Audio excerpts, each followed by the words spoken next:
Nobody cares about your phony claims about cults and religious trauma.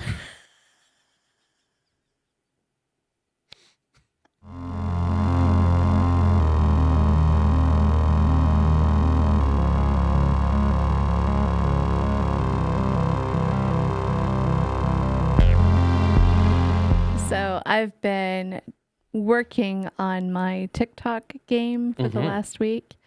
It's been pretty funny.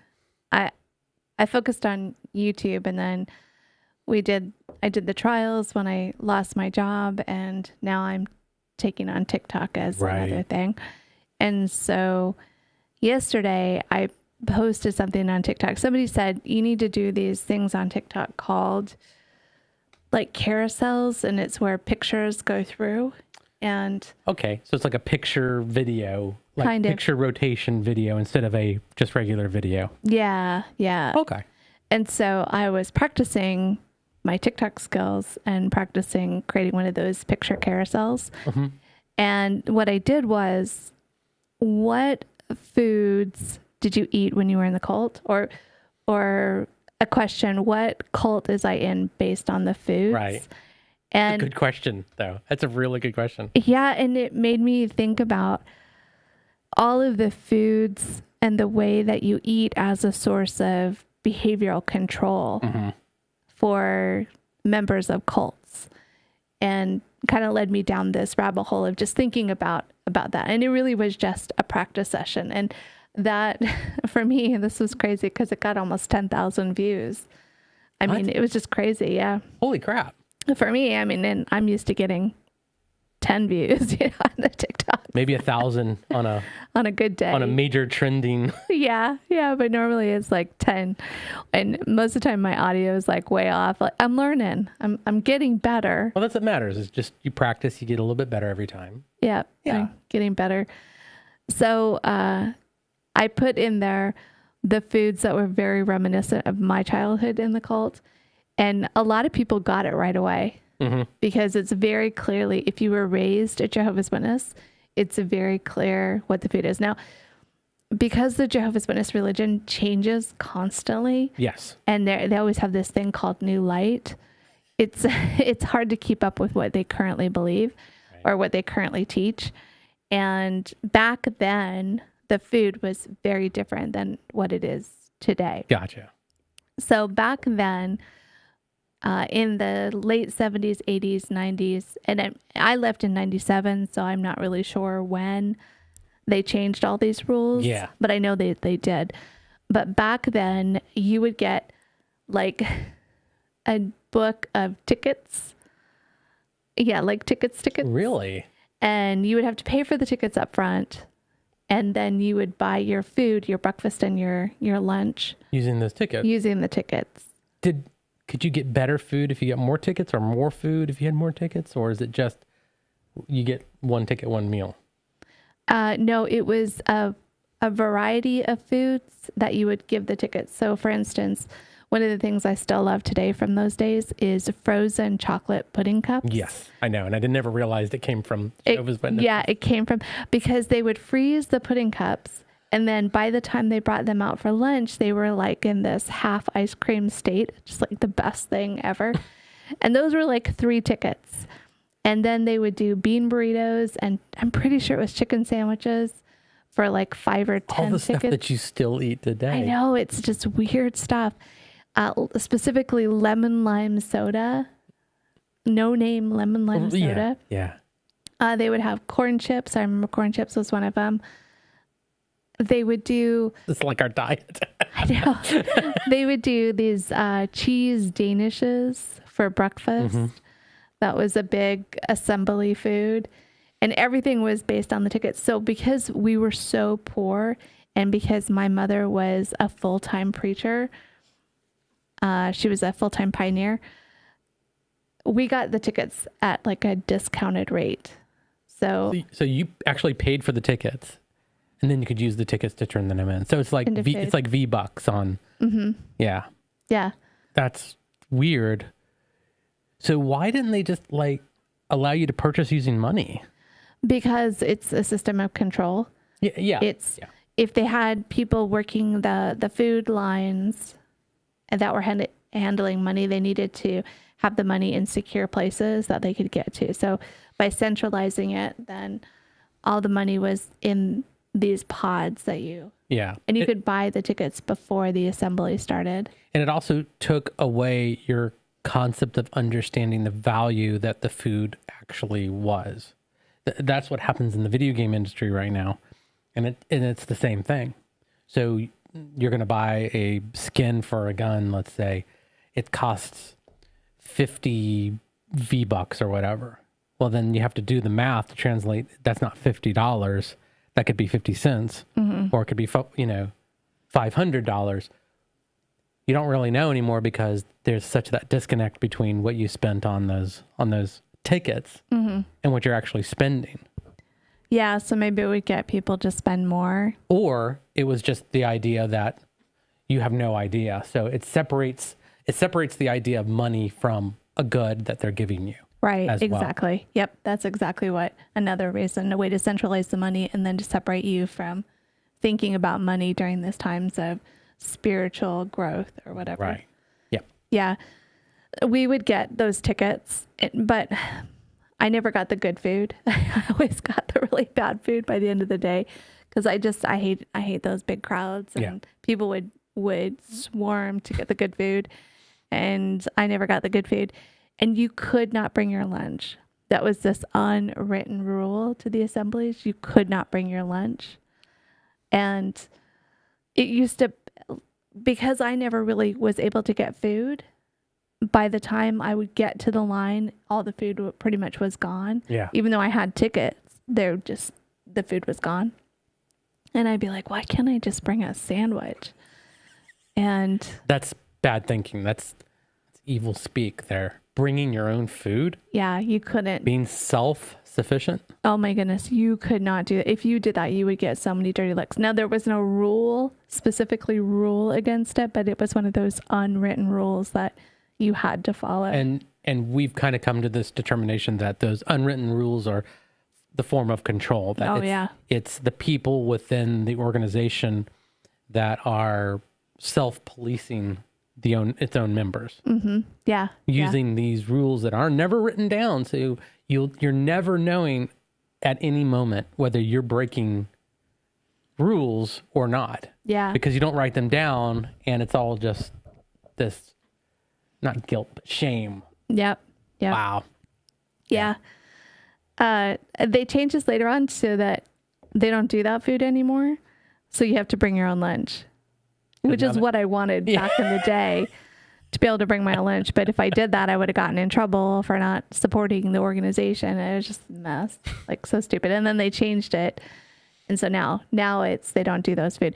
In the early days, like the 30s, 40s, and 50s, when the Jehovah's Witness religion was at its heyday, they would do full course meals. They would have like eight-day conventions, and they would have full hot meals that people would eat. So as the higher ups in the religion would need fancy cars or whatever, I guess you would eat a little less. Eat a little less. Good. Yeah. Yeah. And it was probably turned into a spiritual exercise of, well, you're doing this to eat humbly in the face of God. God ate humbly. He just ate on bread and water, survived on bread and water. And yeah, I'm sure that any time that they couldn't make the money work, even though they were getting a crap ton of money from everybody, I bet you there was like a spiritual. Oh, it's all about money. It was every decision they make is about money. Yeah. Completely. Yeah. And after the assemblies were over, because we were so poor, they would give us any leftover food. So we would be eating bean and cheese burritos for months after one of these assemblies, because I would give it to my mom, which is because she was so pious and so poor, and they would just pious. Yeah, pious and poor, and we were just eating that stuff forever. So most normal Jehovah's Witnesses that are my age, or maybe a little bit younger, they only ate that food when they were at the convention. But I ate it all freaking summer. All summer. That's all I had to eat. It reminds me of like Interstellar, where everything was just a derivative of corn. Yeah. Yours was just a derivative of burrito. A burrito, yeah. Fried burrito, baked burrito, microwave burrito, steamed burrito. What do we have it tonight? Probably more burritos. Yeah, it was brutal. It was or brutal. like, Forrest Gump. Burrito with cheese. Burrito with cheese. Burrito smothered. Yeah, that's all we ate. You joke about eating. I bought some bean and cheese burritos for our daughter. Yeah. And I ate one and it made me nauseous. So I don't eat that. Like a bean and cheese burrito is not something that I eat. But I love the frozen pudding pops.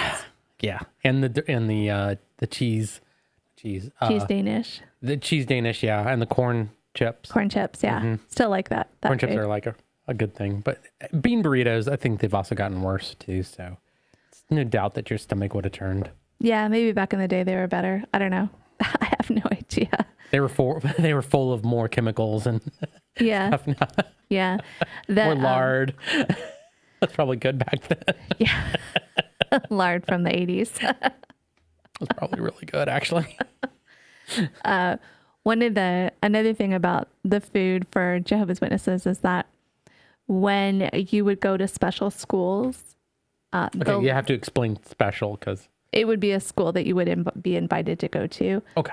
The local congregations would feed you lunch. So, for instance, you would go to Elder School or Pioneer School or whatever, and the local groups would bring a catered-in lunch.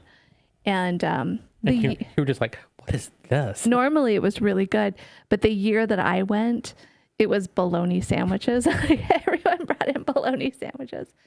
It was brutal. That was like, so I was looking forward to going for the food because, snacks. And we ended up with bologna sandwiches on Wonder Bread. It was so bad. It was so bad. I was so sad. I was so sad.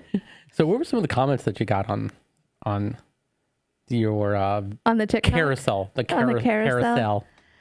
Most of them were, oh, this is clearly a Jehovah's Witness because, the food was very clearly from the convention. Mm-hmm. I got one of them that said, this is so funny. It said, nobody cares about your phony claims about cults and religious trauma.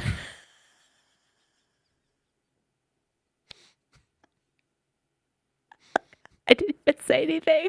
Must have been a Scientologist that wrote that. Probably. And somebody responded, yeah, so triggered. Like my response was, oh my God, that's so funny. And then, yeah, I know. Imagine being so triggered that you make a ridiculous passive-aggressive slideshow about your supposed childhood trauma. There was nothing about it. Was just the freaking food. Yeah, and it could have been, this was amazing. I enjoyed all of it, and I had no trauma about this. But about the food, But they're the ones that brought that up, yeah. Yeah, and that person was like, I wasn't talking about the OP, the original poster. I was talking about you, that person. Imagine being so, but literally the post was me trying to figure out how to use this carousel thing. Yeah. And so this person saying, your phony trauma, passive aggressive. Well, I've lived with you long enough to know that your trauma is totally made up and bogus. And it seems to be out of a place of narcissism that you just need more attention on yourself. Yeah. Thank you for that feedback. You're welcome. We get so much. It's so funny. We get so much hate. Yeah. We get a lot of hate. Well, we get hate from areas that you expect. But then areas like this, that doesn't make any sense. Yeah. Or, people that don't actually listen to what we say. But my favorite one still is the fact that we were called Western Devils by someone from Russia. Yeah. That's still my favorite, and we're going to frame that one. Yeah. That was a good one. Western Devil. I like this passive aggressive on my supposed childhood trauma when there was literally nothing about my child. It was just. Even though there is childhood trauma, but we'll skirt that one right now. But not about the food. Another thing about Jehovah's Witness food is they have. We talked about this a couple of weeks ago, but they have compounds where people go to work for free. And at the time when I was a Jehovah's Witness, they had a compound called The Farm. And that was where they raised most of their food and animal products was from the farm. I thought it was the CIA. Oh, yeah. Yeah. Yeah. Some MK Ultra stuff going on there at the farm. No doubt. I think you'd probably appreciate that more than... Yeah. Yeah. What was the reality of the situation? Yeah. So people that went there, they would work agricultural. And then I think they just did the math and they realized it's cheaper for them to buy food rather than cultivate it themselves. Isn't that funny? Yeah. And then I think they sold all that property and then they went to a different compound in New York. I mean, they sold the printing press one. No, they sold all that in Brooklyn. I remember you telling me that. So the way it used to be when I was there was they had all the real estate in Brooklyn, which where the printing was, and then they had the farm, which was where all the agricultural and where the food came to support everybody in Brooklyn. Oh, wow. So that was just for Brooklyn. And for them, but it wasn't for anyone else. It was just for the free laborers there. And every time you would go, you would eat there to visit. And the food was always really good. It was a hot meal that you would get, like meatloaf.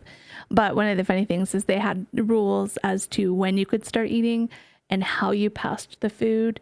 And if you passed the food the wrong way and you couldn't take more than a certain amount. And I mean, there was all kinds of rules and they would tell you the rules before you went to eat as a visitor.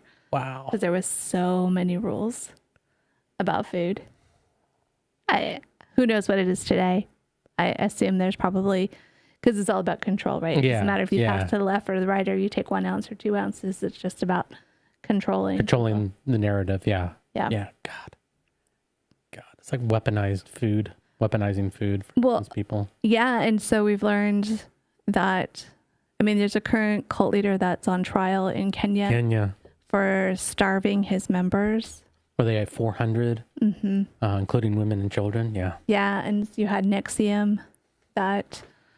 Yeah. Nexium took me a while to go. They didn't have a food thing.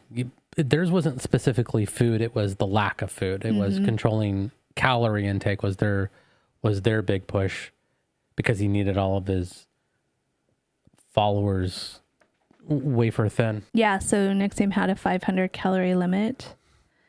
And then, the Unification Church, the Moonies, do something very similar to that with calorie restriction. And it's another way of controlling the mind because if you're not getting enough nutrients to your brain, you're not able to think clearly. Yeah. It's like watching Survivor, when they're starving to death on Survivor and you're like, why are they making these stupid mistakes? And it's because lack of calories. Yeah. Yeah. I think people, because if you grow up in the United States, the majority of people never are without enough calories in the day.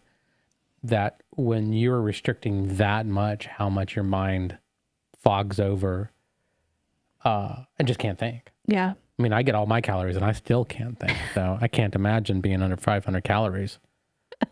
Well, you tried fasting. I've done, yeah. Oh, yeah. And I think that's part of the Christian cults, they take what Jesus did. Jesus fasted for 40 days and then he saw God. Yep. No, he didn't see God. He saw Satan. That's true. I thought he also saw God too. I don't know, but I know he saw Satan. Yeah. That seems like a DMT trip where your brain dying. Oh yeah. But totally. What do I know? Totally after 40 days. But it's like, it sets the precedence and it sets the scriptural reasoning for them to take it to the extreme. Oh, Jesus fasted to get salvation. And so we need to fast to get salvation. At least that's what Paul McKenzie taught in Kenya. Yeah. I mean, it makes sense, the connection. It doesn't make sense what he did. It just makes sense of that connection that, it's such an open other but not the controlling of someone's food. Or is it? Do we have other religious examples of people controlling food for that really don't have any precedent on history? I think the Seventh-day Adventists, they are plant-based. They're vegan-based. But I don't know if there's a scriptural reasoning behind that. I'm sure they believe there is, but I always thought the Bible said the plants and animals are your domain. Yeah. Which is used by other religions to means that we can scorch earth and right. Rape the aardvarks. Sure. The land. Sorry. You think aardvark tastes good? It's not about taste at that point. Yeah, and I think most of when it comes to food, it is all about behavioral control. Mm-hmm. We control and conformity, which I know is a part of control, but it also it's that distinction between us and them as well. The idea, well, we're vegan, you're not as enlightened as us, right? Because we've given up meat because eating meat is evil, or however you feel. I'm not saying one way or the other. It's up to you, however you want to eat. I don't care. Or that it's like not eating pork. Well, we're better than you because you eat pork and we don't. Because we and let me tell you all the reasons why you shouldn't eat pork. Right. And they're all based on stuff that happened 900, 1200 years ago or whatever. I'm making up numbers, but that happened so far in the past that yes, without proper refrigeration and the curing of pork, yes, you shouldn't eat it. Yeah. And in the desert, you should not eat it. It will probably kill you. So great law, makes perfect sense. But I have a refrigerator now. So does it make sense anymore? And it's one thing to accept your belief as a tradition. That this is just the way we did it in the past, and we are honoring that moving forward. We do that with everything that we do. Families have these traditions that make no sense whatsoever. Like our traditions that we've made up in our family. They don't make any sense. And 3 generations from now, well, what am I saying? They're not going to care after when our kids grow up. But let's just say 3 generations from now, they're going to be like, well, why are we doing this? Well, it's the way our great-grandparents did it. And it's not going to make any sense. It's not going to be based on anything, but people perpetuate it because of that. It's that connection between the past and the present. So where it might not make logical sense, it's what they want to do to have that connection. But it's when they start telling other people, you are wrong because you're not doing it. Right. That's the issue that I have anyways. Or it's just once Eat what you want. Once you join the cult, this is how we do. This is what we do. This is weird. Yeah. You have to become a vegan. And I think the Unification Moonies, I think they're vegans also, or they're plant-based. I'm not really sure about that. Yeah, me neither. You were raised in a church. What was the food like? The church you were raised in? So mine was Southern Baptist. And the part that I remember being at the most was Southern Baptist. We did a lot of other things, but the majority of it was Southern Baptist. Did they have taco salad at Southern Baptist? Yes. Oh, yeah. Yeah. Yeah, because taco salad was a big potluck thing. Yeah, and I think that's every church, though. Yeah, it is. It is. And that's why, like, the stuff that we did was you had there were unwritten rules, but they were not cared for that much. Like, you might have 1 or 2 people that'd be like, I can't believe someone did that, or I can't believe someone did this, but it was never like brought down from the preacher down. Like the preacher, he'd been like, you brought what? Cool. Does it taste good? That's all I care about. So was there foods that you weren't supposed to bring? No. Okay. No. Well, I mean, I'm sure there was, but nothing that I ever saw. But, yeah. Well, go ahead. Well, when it came to potlucks, there wasn't anything that was forbidden.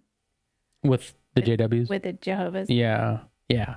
But we didn't have... Oh, I lie. Ooh. I lie. Smurfs? No Smurfs. No blood sausage. No, yeah. Nothing made with blood. Yeah. And then no, there used to be, I was in the Philippines with my friend, and they had a dish that's made out of blood, and there was none of that. You couldn't eat that. Wow. Yeah. And again, that makes sense for the beliefs, kind of. because all the meat that you eat technically has blood in it as well. Yeah. You know, so. And I used to ask that question too. And no. Man, they must have hated you after a while. Too many questions. Are you serious? That's different. Get up there. No, what we would do in Southern Baptist is that we would have like, they would supply a meal as kind of like, this is the base of what we're having. Mm-hmm. So you would have like a fish fry that would happen once every 2 weeks or once a month or something like that. And that was more tradition though. Right? Yeah. And it's also deep South Georgia, you know, having a catfish fry. You know, it's just like, if you didn't do it, why are you going to this church? You know, because it was like leading up to it. That's all people talked about. Oh, the fish fry's coming, the fish fry's coming, the fish fry's coming. Even though it happened every month? Yeah. It must have been really good then. But yeah, I mean, you would have, people that had been doing this for years, for decades, that were making this food. Mm-hmm. I'm sure it tasted great. Yeah, but you didn't eat any of that. Well, I got sick after eating it for so many times. Oh, that's another good question. Did you ever get food poisoning from a church potluck? Not that I remember. Oh, I did. Yeah, I'm sure. Hardcore. Well, people couldn't afford refrigerators, so. Oh my goodness. It was from chicken mole in southern Idaho. Had been in someone's car. And then we had the potluck afterward. I was sick for 2 days after that chicken mole. Wow. Yeah, that was brutal. Yeah, I can imagine. So. Everybody that ate it was really, really sick. I don't remember. So the only time I remember getting sick was from when I ate too many pickles. Oh, you can get sick from eating too many pickles? I did. I ate like a whole jar. Oh my God. So, yeah. If you can imagine that I was an intelligent kid, just dispel that right off. I was a good kid, but I wasn't bright. A jar full of pickles at a church event? Yeah. Oh my God. And no one stopped you? No. Just let him eat the pickles. He likes the pickles. Would you stop our son if he wanted to eat a jar of pickles? I think I would try. Yeah, and my parents probably did too. Mm-hmm. So, yeah. And you see how that worked. Yeah. Still ate the damn jar.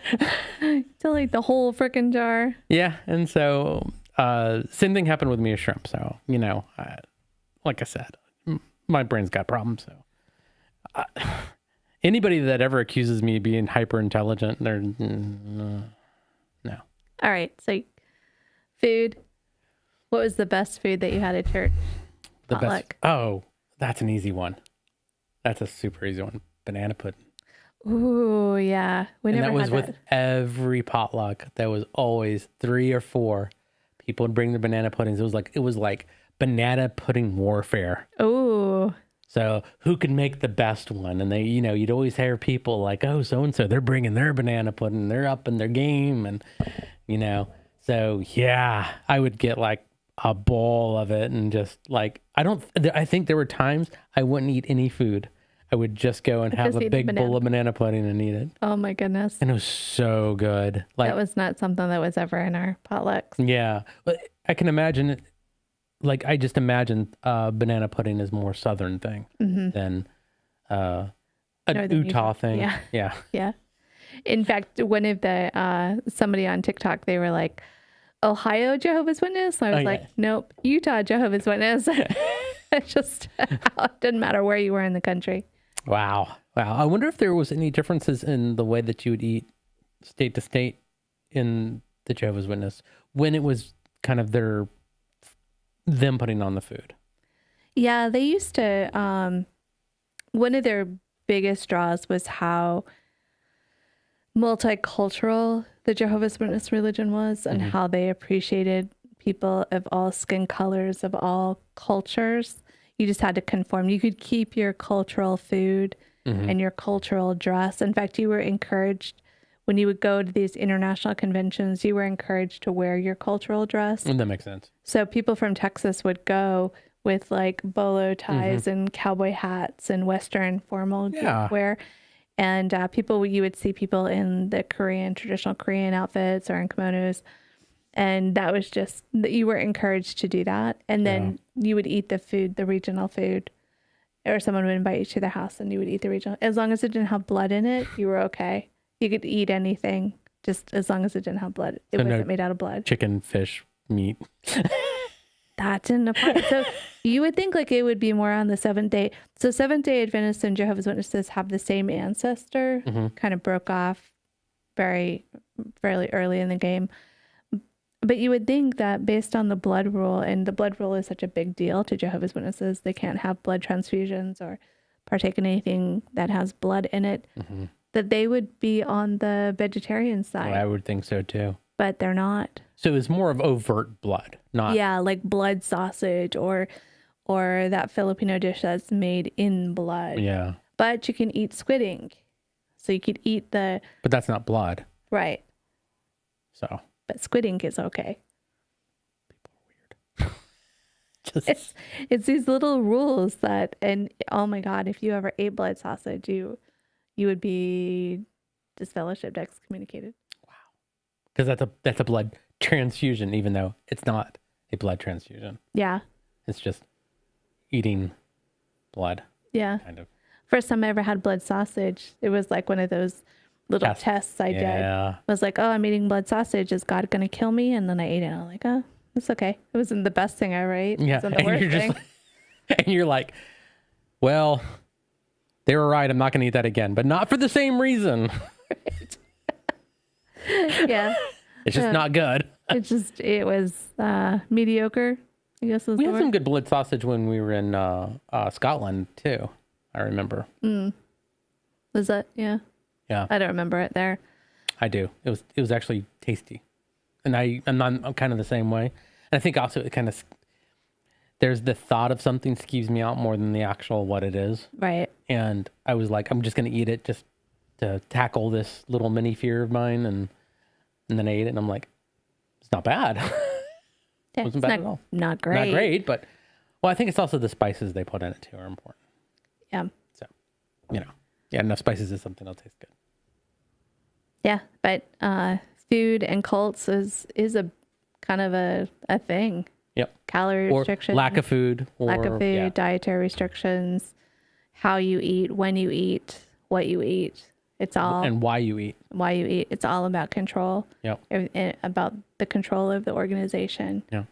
Controlling the behavior. We talk a lot about other behavioral controls, but we've never really talked about food as just something I've never thought about, because I've never been in the situation where food was used one way or the other. Food was always in our church a celebration of like, even if you want to come at it from the religious, it was a celebration of God. Look at what he's given us. And it was always, food was always expanding, never contracting.